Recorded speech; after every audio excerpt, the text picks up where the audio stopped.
1985년 미국 뉴햄프셔주의 한 숲에서 낡은 드럼통 하나가 발견됩니다. 뚜껑을 열자 그 안에서는 성인 여성과 어린 여자아이의 유해가 나왔습니다. 하지만 이것은 사건의 시작에 불과했습니다. 무려 15년 뒤 처음 드럼통이 발견된 곳에서 불과 100m 정도 떨어진 장소에서 또 하나의 드럼통이 발견됩니다. 그 안에서도 어린 여자아이 2명의 유해가 나왔습니다. 도대체 이들은 누구였을까요? 그리고 누가 한 여성과 3명의 아이를 이 숲에 버린 것일까요? 경찰은 오랫동안 그 답을 찾지 못했습니다. 그런데 수십 년 뒤 전혀 다른 지역에서 벌어진 살인사건과 한 아이의 DNA가 이 사건을 풀기 시작합니다. 그리고 그 끝에서 등장한 남자는 이름이 하나가 아니었습니다. 밥 에번스, 커티스 킴벌, 고든 젠슨, 제럴드 모커먼, 레리 베너. 서로 다른 사람처럼 보였던 이름들의 주인은 모두 한 사람이었습니다. 그의 진짜 이름은 테리 페더 라스무센. 훗날 사람들은 그에게 카멜레온 킬러라는 별명을 붙였습니다. 라스무센은 1943년 미국 콜로라도주 덴버에서 태어났습니다. 고등학교를 중퇴한 그는 1961년 미 해군에 입대했고 전역 후 결혼해 4명의 자녀를 두었습니다. 그러나 결혼 생활은 평탄하지 않았습니다. 가족을 상대로 폭력을 행사했고 결국 첫 번째 아내와 헤어졌습니다. 이후 그의 삶에는 이상한 특징이 나타나기 시작합니다.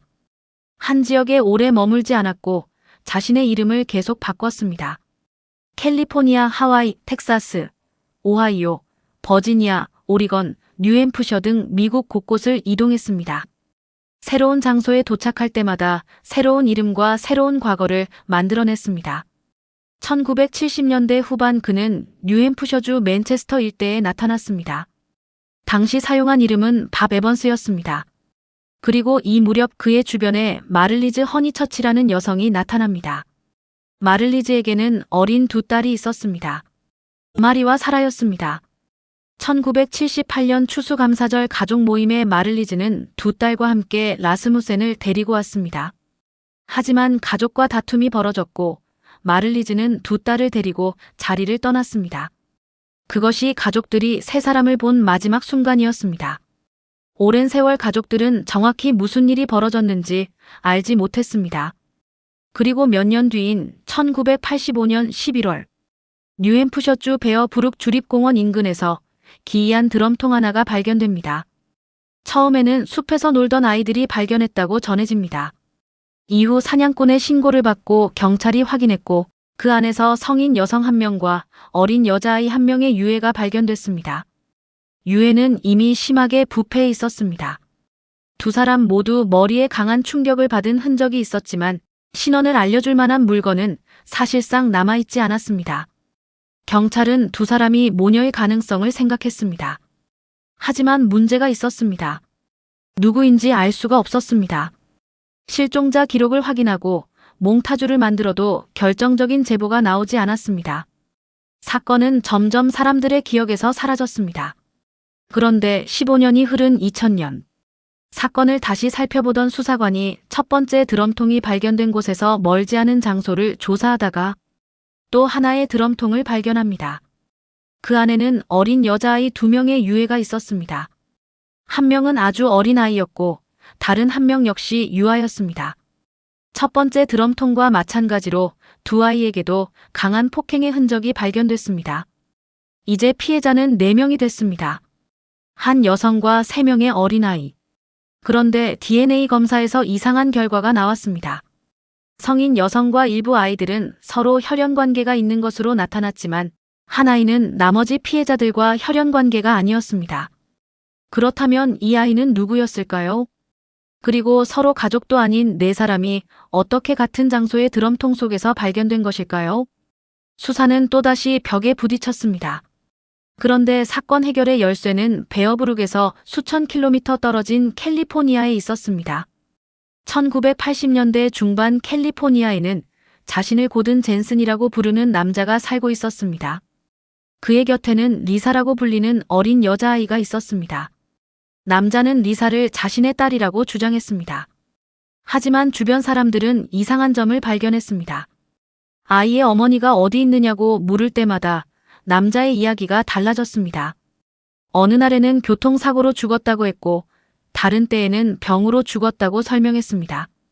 게다가 아이는 제대로 돌봄을 받지 못하고 있었습니다. 결국 주변 사람들이 아이를 보호하기 시작했고 학대 정황이 발견되면서 경찰이 개입했습니다. 경찰이 조사해보니 더욱 이상한 사실이 나왔습니다. 고든 젠슨은 과거 커티스 킴벌이라는 이름으로 아동학대 사건에 연루됐던 남자와 동일 인물이었습니다. 하지만 경찰이 그의 정체를 파악하는 사이 그는 또다시 사라졌습니다. 그리고 몇 년 뒤 다른 이름을 사용하던 그가 차량 관련 범죄로 다시 붙잡힙니다.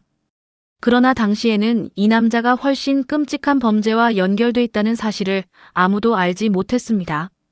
더 큰 문제는 리사였습니다. 정말 이 남자의 딸이 맞는 것일까요?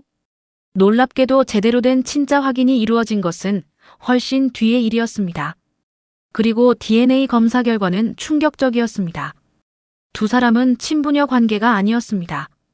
그렇다면 라스무센은 어디에서 이 아이를 데려온 것일까요? 경찰은 리사의 진짜 가족을 찾기 시작했습니다. 하지만 그보다 먼저 라스무센의 또 다른 범죄가 세상에 드러났습니다. 1990년대 말 캘리포니아 리치먼드에서 화학자로 일하던 전은순이라는 여성이 한 남성을 만나게 됩니다. 그 남자는 자신을 레리 베너라고 소개했습니다. 그런데 주변 사람들은 그를 수상하게 여겼습니다. 과거 이야기를 거의 하지 않았고 질문할 때마다 설명이 달라졌습니다. 신분도 불분명했습니다. 주변에서는 관계를 걱정했지만 두 사람은 결국 함께 생활하게 됩니다. 그러던 2002년 전은순이 갑자기 사라집니다. 지인들의 신고를 받은 경찰은 그녀와 함께 살던 남자를 조사했습니다. 그리고 그의 지문을 확인하는 과정에서 놀라운 사실이 밝혀집니다. 레리 베너라는 남자는 과거 커티스 킴벌과 고든 젠슨이라는 이름을 사용했던 바로 그 사람이었습니다. 경찰은 그의 집을 수색했습니다. 그리고 차고에서 대량의 고양이 모래가 쌓여 있는 장소를 발견했습니다. 그 안에서는 실종됐던 전은순의 유해가 발견됐습니다. 그제야 경찰은 자신들이 단순한 신분, 위조범이나 아동방임범을 상대하고 있었던 것이 아니라는 사실을 깨닫습니다. 라스무센은 전은순 살해 혐의로 유죄 판결을 받고 교도소에 수감됐습니다. 하지만 이야기는 여기에서 끝나지 않았습니다. 오히려 그가 감옥에 들어간 뒤부터 진짜 사건이 시작됐습니다. 경찰은 리사의 정체를 계속 추적했습니다. DNA와 유전자 계보 분석이 발전하면서 마침내 리사의 친척을 찾을 수 있었고 리사의 진짜 이름과 가족 관계가 밝혀집니다. 그녀는 데니스 보댕이라는 여성의 딸이었습니다. 그리고 데니스에게는 실종 직전 함께 지내던 남자친구가 있었습니다. 그의 이름은 밥 에번스. 바로 라스무센이 뉴햄프셔에서 사용했던 가명이었습니다. 1981년 추수감사절 무렵 데니스는 어린 딸과 밥 에번스와 함께 사라졌습니다. 그런데 몇 년 뒤 어린 딸만 라스무센과 함께 캘리포니아에서 나타난 것입니다. 데니스에게 무슨 일이 있었는지는 지금까지도 확정되지 않았습니다. 라스무센의 다른 범죄를 고려해 수사당국은 그녀 역시 피해자가 되었을 가능성을 의심했지만 현재까지 그녀의 유해는 발견되지 않았습니다. 그리고 이 사실이 밝혀지면서 수사관들은 또 하나의 오래된 사건을 떠올립니다. 베어브룩의 드럼통이었습니다. 라스무센은 과거 뉴햄프셔에서 살았습니다. 드럼통이 발견된 지역과 그의 생활권이 겹쳤습니다. 수사관들은 보관되어 있던 증거를 다시 조사했습니다. 그리고 2016년 결정적인 결과가 나옵니다. 베어브룩에서 발견된 아이들 가운데 다른 세 피해자와 혈연 관계가 없었던 한 아이가 라스무센의 친딸이라는 사실이 DNA를 통해 확인된 것입니다. 수십 년 동안 서로 아무 관계도 없어 보였던 사건들이 하나의 남자를 향해 연결되기 시작했습니다. 그리고 2017년에는 더 근본적인 비밀이 풀렸습니다. 밥 에번스도 고든 젠슨도 커티스 킴벌도 레리 베너도 그의 진짜 이름이 아니었습니다. 수사당국이 마침내 밝혀낸 본명은 테리 페더 라스무센이었습니다. 하지만 문제는 그때 라스무센이 이미 세상에 없었다는 것입니다. 그는 2010년 교도소에서 폐암으로 사망했습니다. 범인은 죽었지만 수사는 계속됐습니다. 2019년 유전자 계보 분석과 민간 연구자의 추적, 가족들의 DNA 대조를 통해 베어브룩에서 발견된 나머지 3 피해자의 신원도 마침내 확인됩니다. 성인 여성은 마를리즈 허니처치, 그리고 2 아이는 그녀의 딸마리 보언과 사라 맥워터스였습니다. 1978년 가족들이 마지막으로 본 뒤 사라졌던 바로 그 3사람이었습니다. 40년이 넘어서야 가족들은 그들이 어디에 있었는지 알게 된 것입니다. 하지만 마지막 퍼즐 하나가 오랫동안 남았습니다. 라스무센의 친딸로 확인된 어린아이였습니다. 수십 년 동안 그녀에게는 확실한 이름조차 없었습니다. 그러다 2025년 수사당국은 이 아이의 신원이 1976년에 태어난 레아 라스무센이라고 발표했습니다. 그리고 레아의 어머니 역시 특정됐습니다. 페퍼 리드라는 여성이었습니다. 페퍼는 라스무센의 아이를 임신한 상태에서 가족들에게 마지막으로 목격된 뒤 캘리포니아로 떠났고 이후 가족들은 그녀를 다시 만나지 못했습니다. 그녀 역시 현재까지 실종 상태입니다. 이렇게 사건은 수십 년 만에 놀라울 정도로 많은 부분이 밝혀졌습니다. 하지만 여전히 끝난 것은 아닙니다. 데니스 보댕은 어디에 있는가? 페퍼 리드에게는 무슨 일이 있었는가? 그리고 라스무센에게 알려지지 않은 또 다른 피해자가 존재하는가? 이 질문들은 아직 완전히 해결되지 않았습니다. 테리 라스무센 사건이 특히 섬뜩한 이유는 단순히 희생자의 숫자 때문만은 아닙니다. 그는 한 가지 이름으로 살아가지 않았습니다. 지역을 옮길 때마다 새로운 사람이 됐습니다. 과거를 묻는 사람에게는 거짓말을 했고 자신의 정체가 위험해지면 사라졌습니다. 그리고 새로운 지역에서 새로운 이름으로 다시 등장했습니다.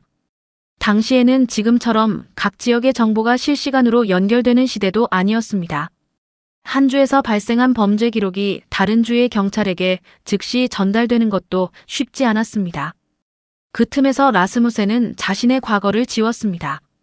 하지만 그가 지울 수 없었던 것이 하나 있었습니다. DNA였습니다. 이 사건에서 DNA는 단순히 범인을 확인하는 도구에 그치지 않았습니다. 이름 없이 묻힐 뻔했던 피해자들에게 다시 이름을 돌려주었고 서로 관계없어 보였던 실종 사건과 살인 사건을 하나로 연결했습니다. 그리고 범인이 죽은 뒤에도 그의 거짓말을 하나씩 무너뜨렸습니다. 1985년 숲에서 발견된 이름 없는 여성과 아이. 15년 뒤 발견된 또 다른 2 아이. 학대받다가 구조된 정체불명의 소녀. 캘리포니아에서 사라진 여성.